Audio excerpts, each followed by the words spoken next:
Astronomy Clubs of New Jersey. So I see a couple people wandering down and a couple people just getting parked. So I will give them a couple minutes to get down here. But I do want to welcome you guys here to, like I said, United Astronomy Clubs in New Jersey in Jenny Jump State Forest in Hope, New Jersey. Which one of us is doing that? It is you. Okay. I'm going to fix that. You're going to give me that headset, and you're going to be using this because I know this has the same problem. Okay. So, sorry. Didn't want to accidentally blow out people's eardrums because we do live stream these to YouTube and Twitch. So, welcome those of you who are here and also online. If you want to find out more about us, you can visit our website, uacnj.org. It's where you're going to find a list of all our upcoming talks because they do change week to week. We do not just constantly have Lonnie here. He would get really sick and tired of us real quick. So do check us out there. In addition, you can check us out on our social media pages, our Facebook, our Instagram. We have a Discord server, all great places to find out what we're doing, what's going on, and as well as places to ask questions and get those answered and reach out to us. So it looks like we're almost all down here and settled. Come on, we're about to start. So, for those of you here, I just want to do a brief safety discussion. If you need to use the restroom, that is the blue porta potty behind you, to my left, your right. In addition, after the talk, I'll actually be in there. There's a little museum and gift shop area. Unfortunately, they still won't let me be in two places at once, so I won't be in there until after the presentation. If they allowed me to be in two places at once, I would have too much power, apparently, and I would be breaking several laws of physics. And I'm not allowed to break any laws, apparently. So, we do have a number of telescopes open. Each shed that you see there houses its own telescope. The ones with the roofs rolled back is active and has a volunteer manning it. So feel free after the talk to go up, ask questions, ask what they're viewing through those telescopes. In addition, it is the light run over. We do not want to see people get people. So, you're not here to hear me ramble on for forever, you're people. So, you're not here to hear me ramble on for forever, you're actually here to hear about Lonnie's presentation where he tells us what's up in the July sky. Lonny Buinis has been giving the What's Up series since UACNJ opened in 1994. He received degrees from Stevens Institute of Technology in Physics and Computer Science, then learned space art, animation, and video on his own. Lonnie is the only member of the IAAA who specializes in virtual reality worlds, and he will shamelessly promote his book, the first interactive space history ebook. And his greatest accomplishment to date is marrying his narrator, Jan, who, feel better, Jan. I know you're out there watching. Thank you. Very good. Thank you, Kim. And these presentations wouldn't be possible without the help of Kim and all the amateur astronomers you see here, running everything with volunteer labor. So if you would be so kind as to visit the gift shop, make a donation, come on back, tell your friends, we'd really appreciate it. We're here to find out what's up every first Saturday of the month. And of course, that means we're going to be looking at what's up now in July. I'm simulating the sky with free computer programs that you can do yourself. This one is called Stellarium, and I've made it look like a star map, the kind that we sell here. A famous female astronomer who studied the distance to galaxies. Vera Rubin Observatory opened with the first images, and you can see this is a telescope with the world's largest focal plane. It's so big you could put several moons across it. Every other telescope in the world has a field of view in the angle about like your thumb, like the size of the full moon or less. You're looking at a very tiny part of the sky when you look in a telescope, not the Vera Rubin. It can scan the entire sky every 3 days, and it's going to be used to find information about dark matter and other mysteries of the universe. Just to give you an idea of what it can do, here are some old images of the Lagoon Nebula and the Trifid, which you would see here at Jenny Jump by looking south behind you that way for the Milky Way. In the summer, you can see the Milky Way spread from horizon to horizon. It's beautiful here because we're in a state park. It's dark, and you can see the Milky Way with the naked eye. You can also see the Lagoon Nebula, as I have, with the unaided eye. You don't need binoculars. You don't need a telescope. It's a star birthplace where someday there will be solar systems and maybe planets like ours. The Vera Rubin did this with 678 separate images, showing there is much more information going on than we ever saw before. Gas and dust, all eventually forming stars and planets.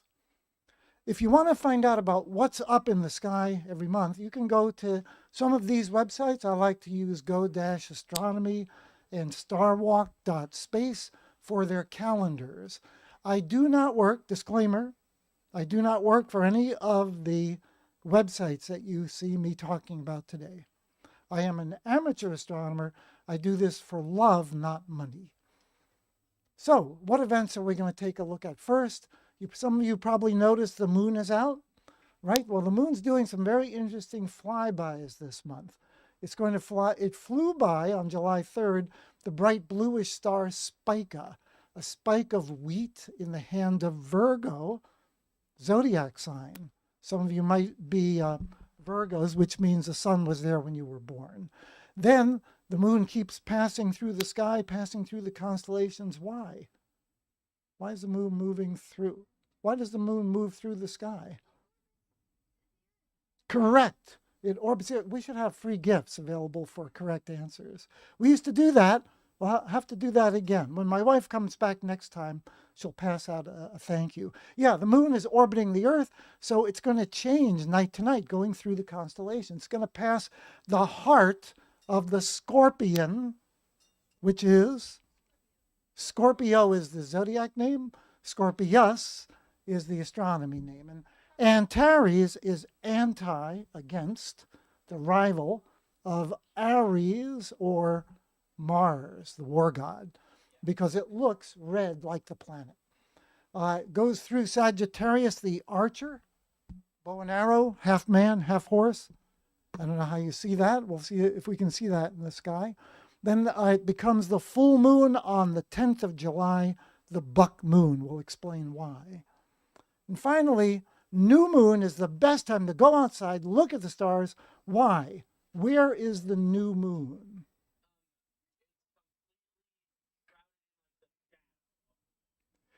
No, not exactly. The moon does cast a shadow on Earth once in a while. That's an eclipse. Goes into the Earth's shadow. That's a different kind of it. It's actually the moon. If you want to find the new moon, it's in the daytime. It's near the sun. So where's the light coming from? It's lighting up the side of the moon we don't see. So it's a great time to look at faint objects. End of the month, go out, look for nebulas like the lagoon. Look for star clusters. We're going to look at those in detail. If you want to find out more about the moon, go to Moon Giant. Again, I don't work for them, but I like the website. It shows you the current phase. This is between a quarter phase and full, and it's called, has no relation to monkeys or apes. It's called the gibbous moon, not the gibbon moon. Not gibbon, gibbous, right? So when it looks like that, gibbous moon. It's also growing bigger and bigger, so it's not waning, it's waxing. Very good. Has nothing to do with removing wax from your legs. I mean, hair. If you like to make a nice calendar of the moon, you can do this every month at moongiant.com. I highlighted the phases of the moon, the main phases. You can also turn on the illumination angle, the names of each phase. But I just got first quarter moon, which was on the second Wednesday. Good time to see details on the moon. Good time to see things that look like city lights on the dark side of the moon. When I was a kid, trained my telescope on the first quarter moon, I saw little points of light near the terminator. What's the terminator? The line in the middle, right between light and dark. By the way, thank you very much for the participants. Don't be shy. We're not going to let you guys do all of the answering. Well, we could, because I know the people in back are shy. That's why they're in the back. I'm a shy person also. It's just that over time, people are like onions. According to the poet Andrei Codrescu, people are like onions. They grow and they add layers and layers. But eventually, even though you might look like you're not shy, like me, right down there in the core, there's still a shy person.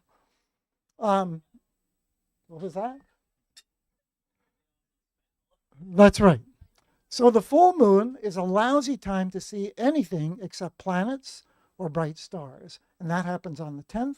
Middle of the month, towards just past the middle 18th, the last quarter moon, go in the south at 5 in the morning, and the waning moon, the last quarter, is visible. Again, good time to see details as the sunlight rakes over the craters on the moon. And the end of the month, great time to see faint objects. Every month, the full moon has a poetic name. This one is the full buck moon, named after the deer with the antlers. But there are other names also. There's a lot of information about moon phases at moongiant.com. At the Farmer's Almanac and Moon Giant, I found alternate names for the full moon besides the buck moon, and these come from Native American tribes. So some of my favorites are the long ones, like when the chokeberries are black moon. When the chokeberries are black, moon. What kind of moon?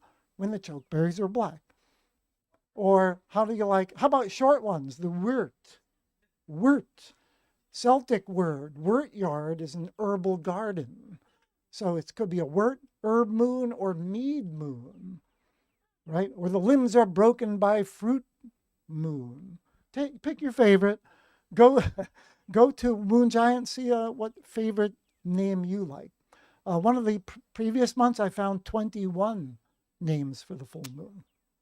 All right, so we've seen some lunar events. We're going to take a look at those a little bit more in detail. What about planets?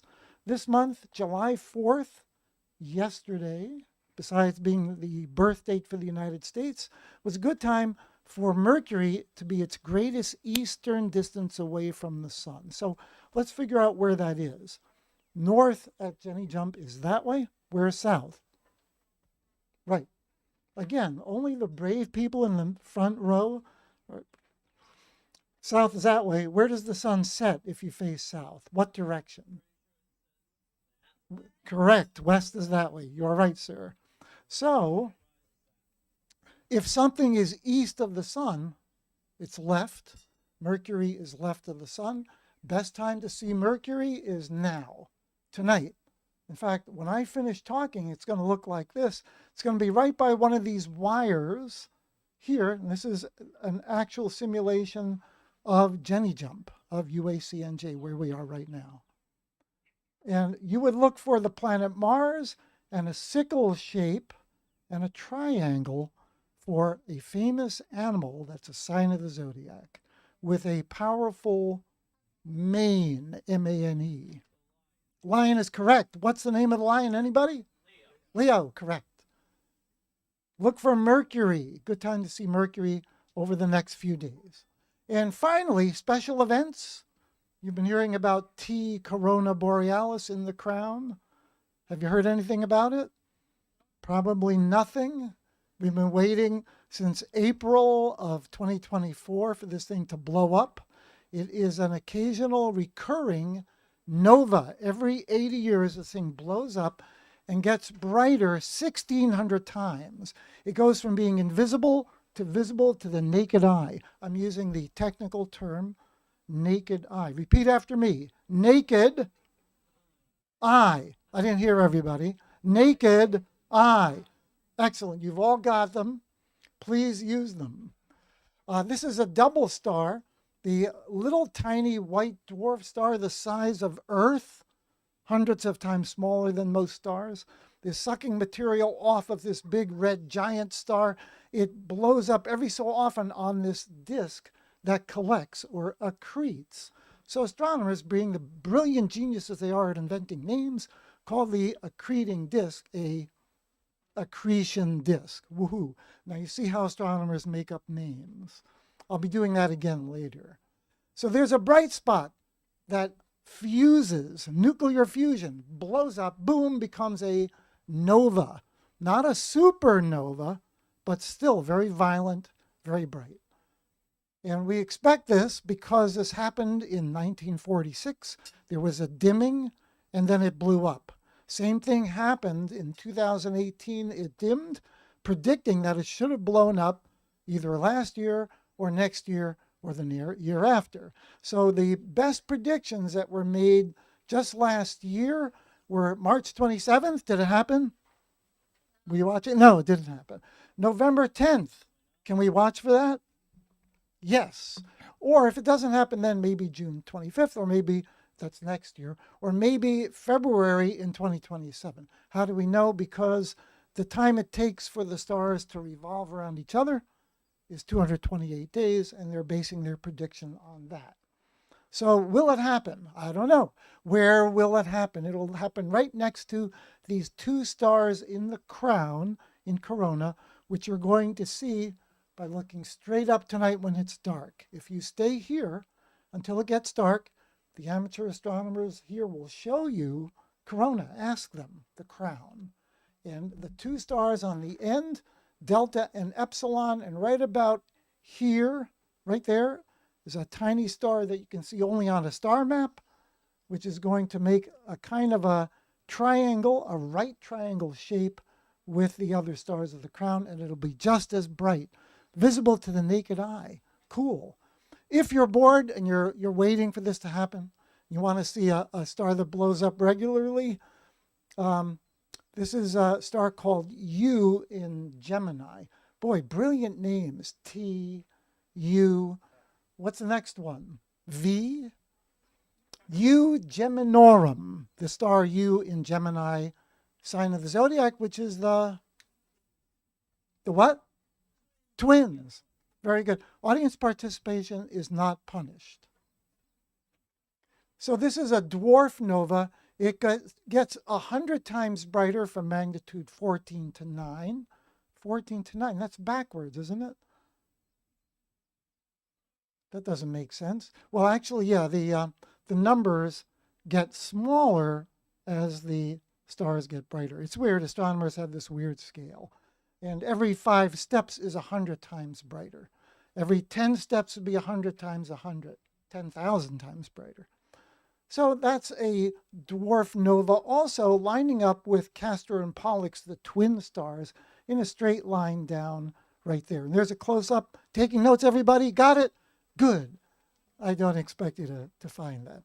So the last of the events I'm going to talk about before we look at what the sky looks like is the Delta Aquariids meteor shower.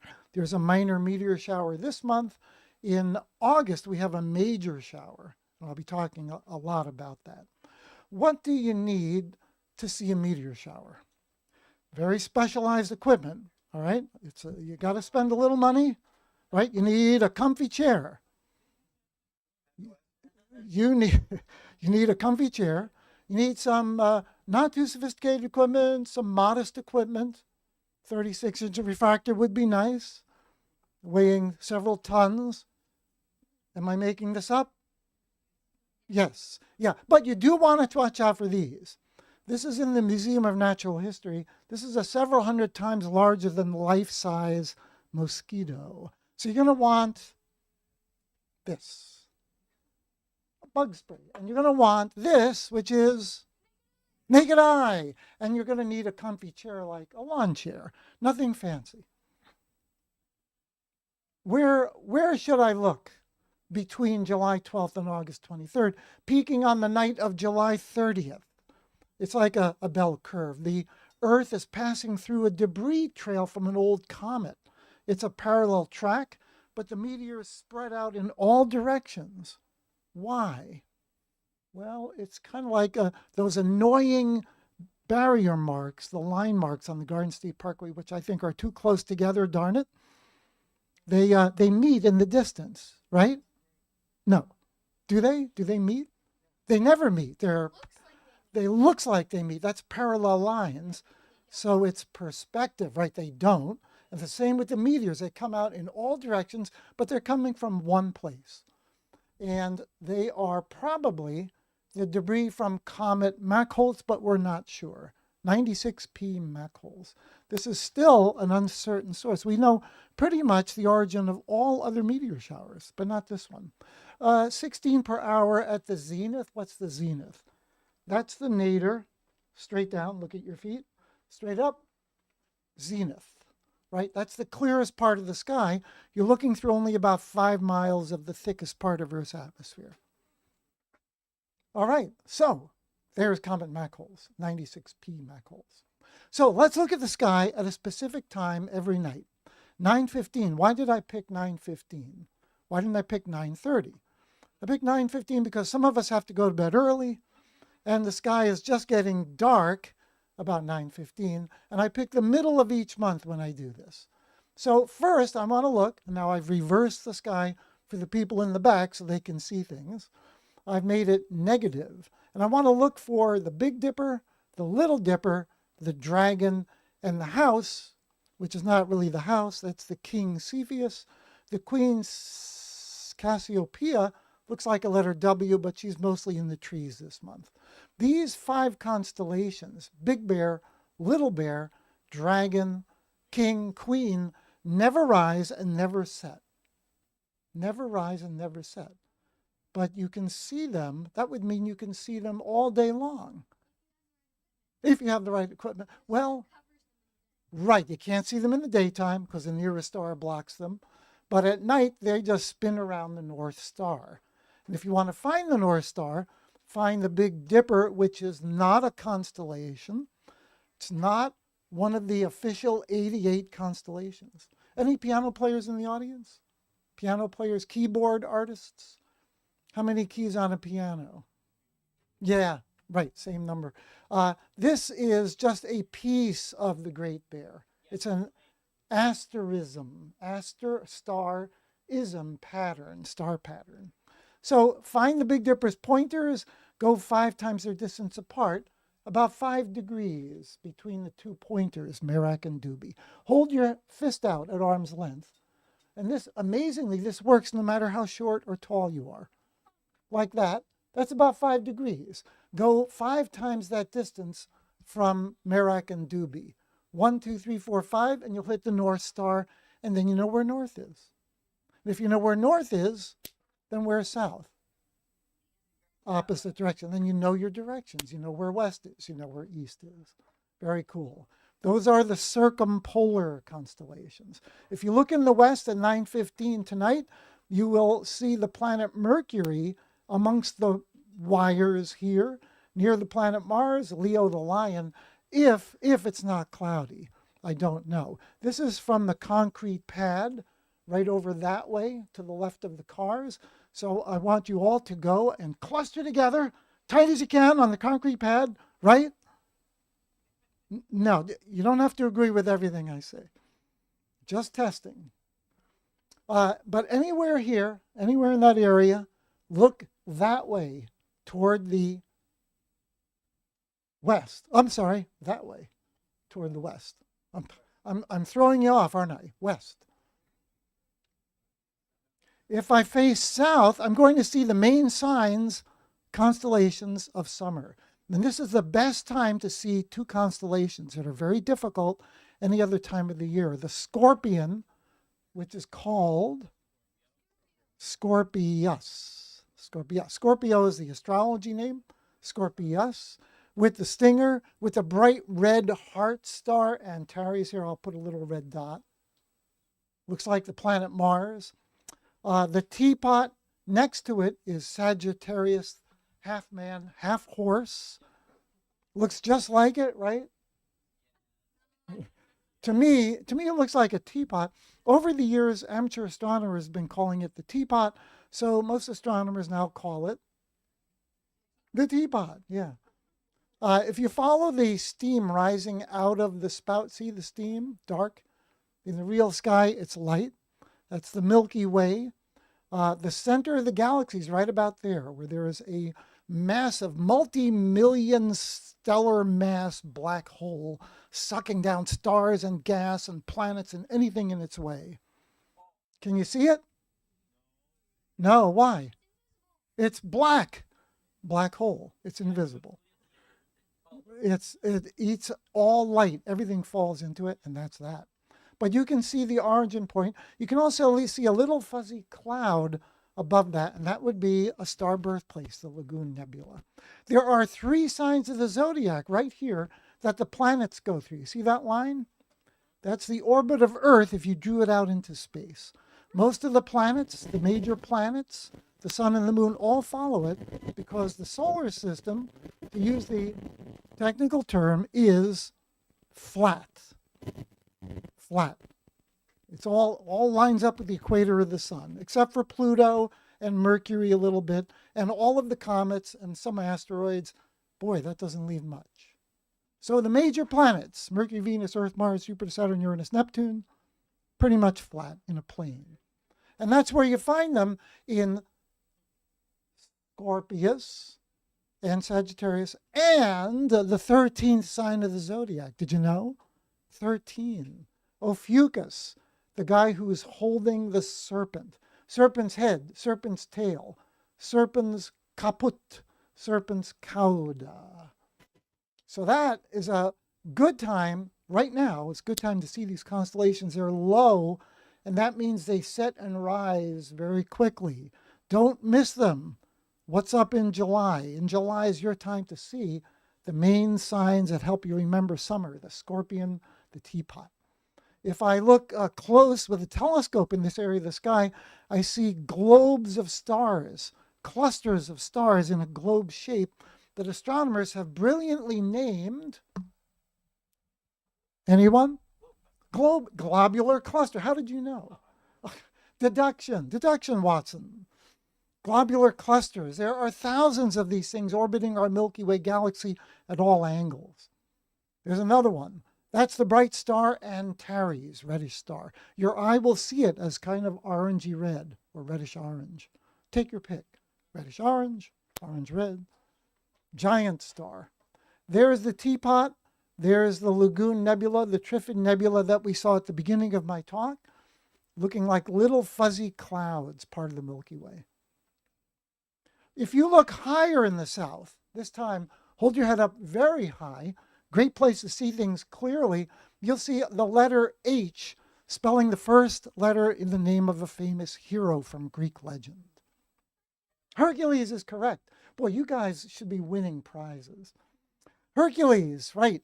It's got a kind of keystone shape that you would find in the middle of an arch.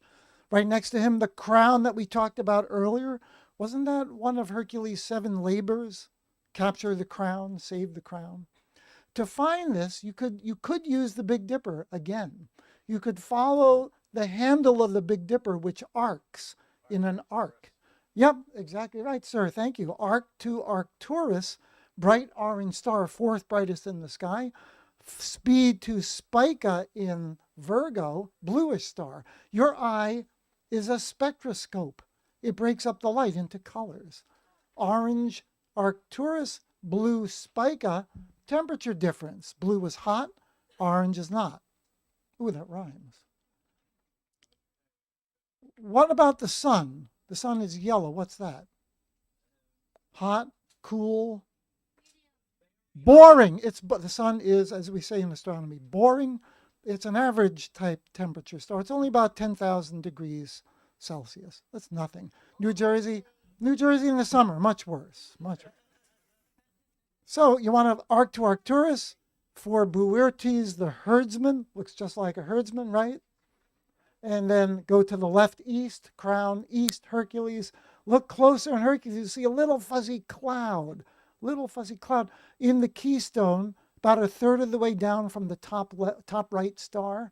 A little bit closer in binoculars, it looks like a little cloud. In a small telescope, it's got a few stars that you can see. In larger telescopes, it's got hundreds of stars. In the Hubble Space Telescope, it's got thousands, and it actually totals 500,000, 500,000 stars. I did not put a picture this time from the Hubble, but it's amazing. If you lived on a planet orbiting one of those stars, your sky would be just like a New Jersey night. It would be all street light. It would be worse than New Jersey. It would be all street lights. The stars are so close you can travel to them at the speed of light in months instead of years. That's M13, M number 13 in Messier's catalog, the great cluster in Hercules. To end my talk about what's up in the sky, I'm going to end. I've been going from west to south to up, and now I'm going left to east. That's my strategy, and we'll review that. Over to east, where the new stars are rising, the stars that you'll hear in What's Up in the What Sky? August, very good. August sky. We're going to look for three bright stars in three separate constellations in a triangle shape. So brilliant astronomers have named it the summer. How did you know? Who said that? Summer triangle is correct. Yay! Give that guy a hand. Very good. Thank you, sir. Yeah, this actually is much bigger in the real sky. You have to turn your head to see the whole thing. It's in three separate constellations: Lyra the lyre or harp, Cygnus the swan, and Aquila the eagle. Altair, Vega, Deneb, beautiful bright stars. We'll talk about those more when we next month. In the middle, you'll find the arrowhead. Sagittarius, the archer, shoots Sagitta the arrow. Sagitta looks just like an arrow, right? Kinda, yeah. But there's a famous asterism right by here that I urge all of you to try to find this summer. And you would look up, right up here. There's many asterisms in the sky, but this one I think is the easiest to name because it's something you might find that's fallen out of your closet. Oh, my wife always drops these, and then she leaves them on the floor to punish them. They're always what is it? Yeah, coat hanger. Coat hanger. And you can find it near, right in the middle of the summer triangle near the arrowhead. There are also some beautiful nebulae or nebulas. Nebulae, nebulas. What's your favorite? Nebulae. Oh, that's a third way to say it. Yeah, the plural of nebula. Nebulae. Beautiful red hydrogen glowing with its own color, or bluish reflected light from stars. Or they're in different shapes and sizes. Some are planetary nebula because they look like planets, planetary. Yep, but they're not planets. So, before we review the sky and let you go and look at the telescopes, does anybody still read? That's why I've got a, this is called an interrobang. Interrobang. It's a question mark and an exclamation mark. So I'd be surprised to learn that people still read. And raise your hand if you still like to read. Wow, that's great. Good. The rest of us, our brains are going to rot, but good for you young people. Keep reading. Sky and Telescope astronomy magazines are still in print. They're online. You can subscribe. But even if you don't subscribe, you don't have to pay anything for the free parts of their websites. It's tremendous. There's a lot of stuff out there. If you forget everything else I've said, very easy to remember, space.com. Again, I don't work for space.com, but that's easy to remember. And they've got a nice list of apps for iOS or Android, stargazing apps. I found a couple dozen. I like to use Stellarium, which is what you were looking at, screen captures. You can run it On their website at Stellarium-Web with their supercomputers, that's what generated this map, which is set for 9:15 on the 15th of the month. You can download it, run it on a laptop, or what's a desktop? Anybody still know what a desktop is? Or you can run it on a mobile device, tablet or phone. And you can travel into space with Celestia, Celestia Project.space. This is at 9 p.m. This is exactly what Saturn, the planet Saturn, would look like from its moon Iapetus, a walnut-shaped moon with a weird high ridge going down the equator. We're on the dark side orbiting the moon, looking at Saturn's rings, which are almost closed. And the other moons are like beads on a wire. Saturn has a record number of moons right now, more than 100, more than 160, I believe. What other place? Now, because before I ask, because Iapetus orbits Saturn tilted to the rings, it sees them open and close every time it goes around the planet every 79 days. So every half of 79 days, you see the rings open, disappear, open the other side in an endless cycle. There's only one other place of solid ground where we see this happening, where you can see the rings of Saturn open and close. And where is it? Earth. Right. Two places in the solar system to see the beautiful rings of Saturn. That's why the science fiction author Arthur C. Clarke said it would be a great place to build a hotel on Iapetus. Look it up. Iapetus, Iapetus. You can do that. You can fly to Iapetus. You can fly to anywhere in the solar system. You can see what it looks like when the Earth eclipses the sun from the moon, on the moon. You can stand there. You can travel to the farthest reaches of the solar system. You can even leave the galaxy in Celestia. To get started, I recommend a small telescope or binoculars, because if you get bored with binoculars, you can use them to watch birds or sports, spy on your neighbors. No, and I recommend not usual bird watching binoculars, not 7 by 35, not 7 by 50. The first number is the magnification, power. Second number is the size of the lens, not in inches, in millimeters. So 50 millimeters is about, not quite, 2 inches, 25.4 millimeters to the inch. I recommend higher power, not 7, but more like 20 by 70 binoculars. That's not quite 3 inches. The prices have come down. And if you get bored, give them to your neighbor. Give them to somebody to do something else with. We did sell a small telescope here, a first scope from Celestron, I think. It was about $79. You can see that online. So it's not an expensive hobby to get started with. It all depends on how far you want to go. Some people, some of our amateur astronomers, have spent a lot of time and money photographing the sky, imaging the sky, and even making movies. Very exciting. Quick review. Moon passes Antares, don't miss it, July 6, 7, goes through a Sagittarius, becomes full. Terrible time to view the sky during the full moon, right?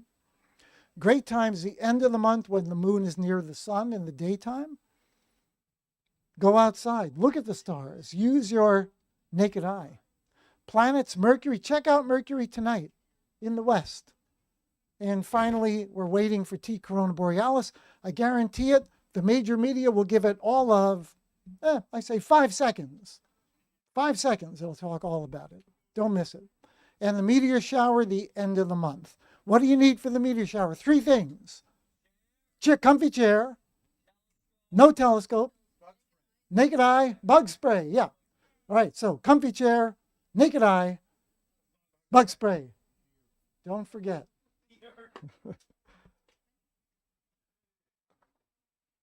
A reminder, Moon Giant gives you all information about the moon, the current phase, when the other phases happen. You can find us everywhere, UACNJ, on Patreon, on Discord, on YouTube.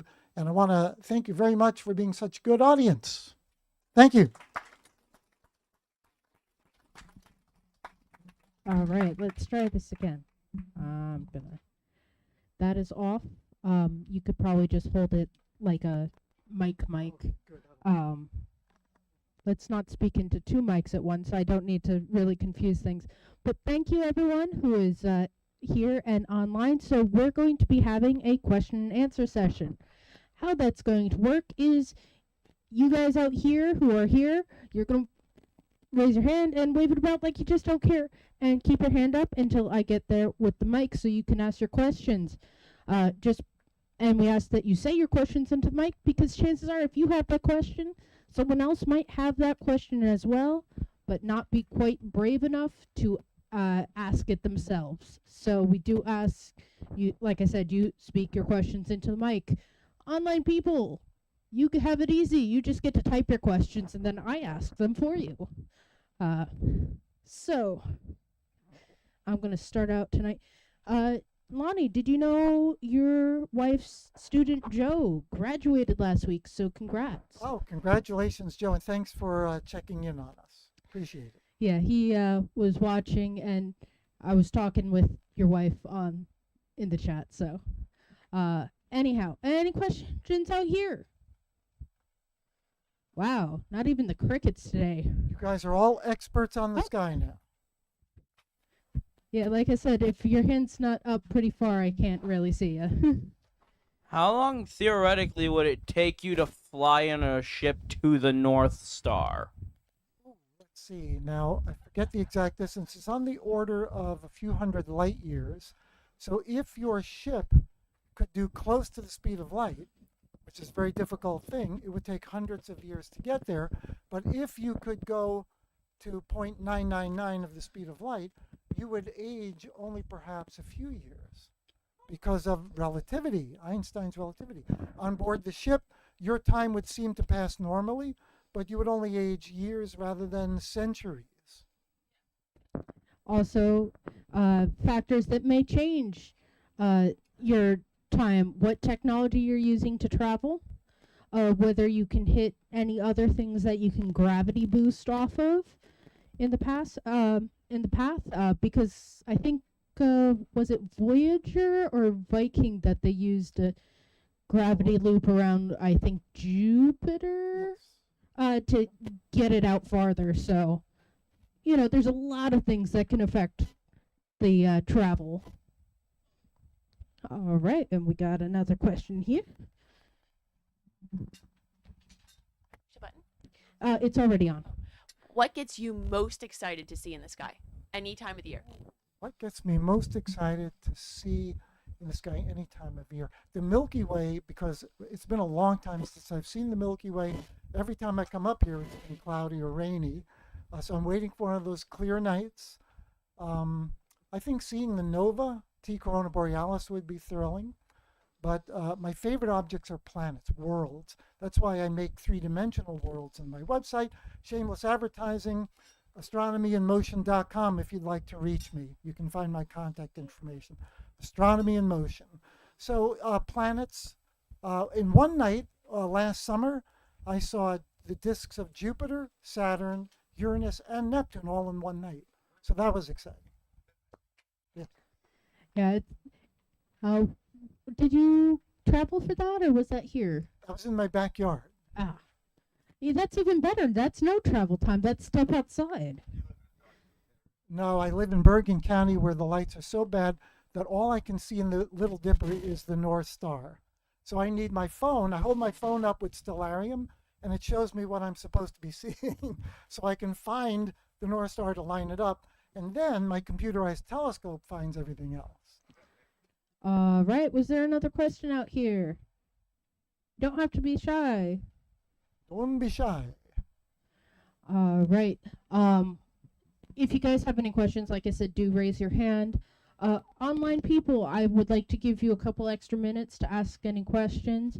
And I say this now, mostly because by the time they hear this, we're like 2 minutes into the future. Time travel. No, that's just how stream delay works. Because it takes time for the presentation to reach them. How about we ask the audience a question? Ooh. Anybody ever see an aurora, northern lights? 1, 2, 4, a few people? Okay, once in a great while they come down as far as New Jersey. Yeah, we've been lucky the past couple years with the solar flares because we were going into solar maximum. Uh, we had a number of people where we posted on our Facebook, hey, get outside, go look at the aurora, and people were able to share their photos of the aurora with us, so you can go check those out. Like I said, website, great place to get any information on our upcoming talks we've had in the past. If you see a talk we've had in the past and you're like, man, I wish I hadn't missed it, do not worry. You can always go to our YouTube. We have all the talks saved there, and you'll be able to find that talk. And if you have any questions, just drop a comment on them. Mostly because I do pay attention to them, and I do try and get those answered in a timely manner when I see them.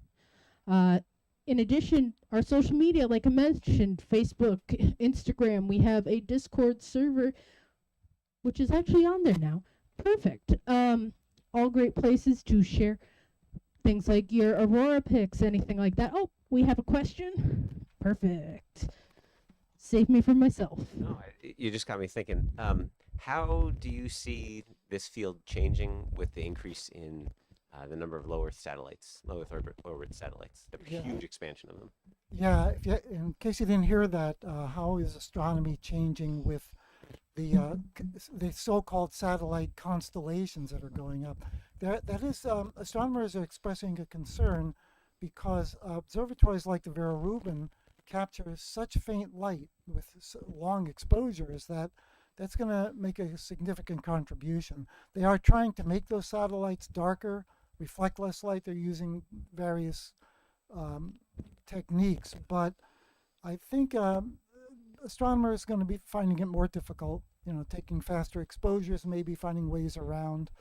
That we're going to be relying more on space telescopes, I think, to get us our information. But it's still less expensive to put the telescopes on Earth with adaptive optics that deform the mirrors to counter the Earth's atmosphere interfering. So I think my general, I don't want to be negative, but I see difficulties coming. And maybe we'll find a technological solution. Or maybe the idea is just to put all the telescopes in space. Yeah. Good question.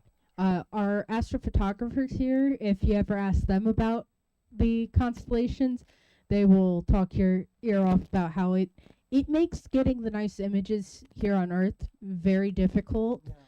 Yeah. To the point where some of them now I believe, have gone out and gone, and this picture is just going to be all the different satellite trails. Oh, yeah, and if you'd like to see an example, you can do it yourself on your own laptop. If you download and install Stellarium and just let it run in real time, every time you look at a dark sky, you will see Starlink satellites going through. You can click on them, it'll identify which one. I did recently, number 4395. That's a big number moth. 7862, and it knows the orbit, it knows when, you know exactly when you can find them. And you can also locate the ISS, the International Space Station. So yeah, it's going to affect astronomy. Question. Oh, perfect. I just want to put one more thought. It is also going to affect our ability to get things into space, because it does affect windows of clear that they have to launch through. Because you don't want to be going up and hit the ISS or any number of other communication satellite when you're passing through. So we had a question from this young lady. Say it nice and loud. How did the Big Dipper get that name? Oh, that's a good question. How did what get the name? How did the Big Dipper get its name? Oh, yeah, the Big Dipper has different names in different parts of the world. In England, they call it the plow, because I guess they think of the bowl part as a blade that goes in the earth to snow plow. Yeah, it does look like the old plows where you have the blade that goes into the earth to till it, and then you have the handles back there. So I believe that Dipper goes back to probably before the 17th century, or quite a while, a long time ago. So it's from the shape. And the Little Dipper sometimes looks like it's pouring water. It depends on what time you look at it. It's a good question. All right. And I see a question all the way back there. Will the sun ever stop functioning? Yes. Will the sun ever stop functioning? Yep, tomorrow about 8:15. No. And No, we'll know sorry. 8 minutes later. Just kidding. The sun is running by the process of nuclear fusion, and for it to run out of all of its hydrogen, going to helium, to heavier and heavier elements, finally to iron, it won't be able to hold itself up from gravity anymore in about 5 billion years, 5,000 million years. What's going to happen is it will expand temporarily, swallowing up, burning up the inner planets, Mercury, Venus, Earth, Mars. Maybe it'll cause some of the moons of Jupiter to become livable. We don't know. I'm not going to be around that long, so I can't answer you accurately. But we do know, we can tell from the way nuclear reactions occur how long it takes. You can actually see, now you can actually see stars forming. You can watch planets form. So we have a lot more information than when I was growing up back, in the Cretaceous era when Tyrannosaurus ruled. Yeah, so the answer is about 5 billion more years. So we won't be around, but our ancestors will have to figure that out. Maybe travel to a different star. Maybe they won't need to live around a star. Who knows? Good question. All right. Oop, we got another one out here. This is actually 2 questions. 1. How often does a supernova occur? Okay, you want to answer one at a time? Depends. Let's see. Within our galaxy, there's one. I'm not 100% sure. It's there should be one visible every few years in different galaxies, but in our own, we may be overdue for Betelgeuse to go supernova, the bright star in Orion the Hunter. So I would say on the order of thousands of years. But if you look over many galaxies, you can always find one. We've got looks like a dragonfly. Good Yeah, question. there was a And big what was your second Moth that question? hit my head. You technically already answered it, but the second one was, are supernovas visible from Earth? Oh, yes. Yes, certainly they are. In fact, one in the year 1054 was so bright, it was brighter than Venus, and they think maybe brighter than the moon. And the Anasazi Indians, I believe, in America, in New Mexico, left a handprint next to a diagram of where the supernova was in the sky, and it's accurate. That was the supernova. So bright it was visible in the daytime for days. That was in 1054 AD. What's left now is the Crab Nebula. It's famous nebula in Taurus the Bull, winter. So when you guys come back, if you come back in what's up in December, not here, we'll be doing that virtually, then we'll talk about the Crab Nebula. Right. So we're going to wrap this up. So one more question. Does anyone have... Was that a hand raise, or we're catching lightning bugs? No, we're catching lightning bugs. Oh. They're fun. But I want to thank you all. Actually, we do have one online question. How is New Jersey this evening? We're in a state park. It's very buggy. Despite practically bathing in bug spray earlier, they still find me delicious. They're just like, ooh, she's spicy. Like a hot wing, apparently. So, we're doing great. It looks like we'll probably get some stars once it gets a little bit darker. There's some light haze. Like I said, just a reminder, if you need to use the restroom, that is the porta potty in the back. To my left, your right, it is illuminated by red. I also have a little museum area with things like a meteorite display that you can check out, and a gift shop, which I will be manning after we go offline. Each of those sheds, the ones that have their roofs rolled off, that is where you'll find an active telescope. We have a volunteer manning it. Feel free to ask them what they're looking at, as well as other questions you might have. Like I said before, it is going to get dark even with the moon. Do use your headlights so we don't accidentally run people over. And people, if you wander around with lights, do try and keep those pointed towards the ground. With that, I want to thank everyone here. Online people, hit those like, follow, subscribe actions. It does help us let us know you're out there and that we're doing a good job. And with that, everyone, have a great night, clear skies, and good seeing. Thank you very much.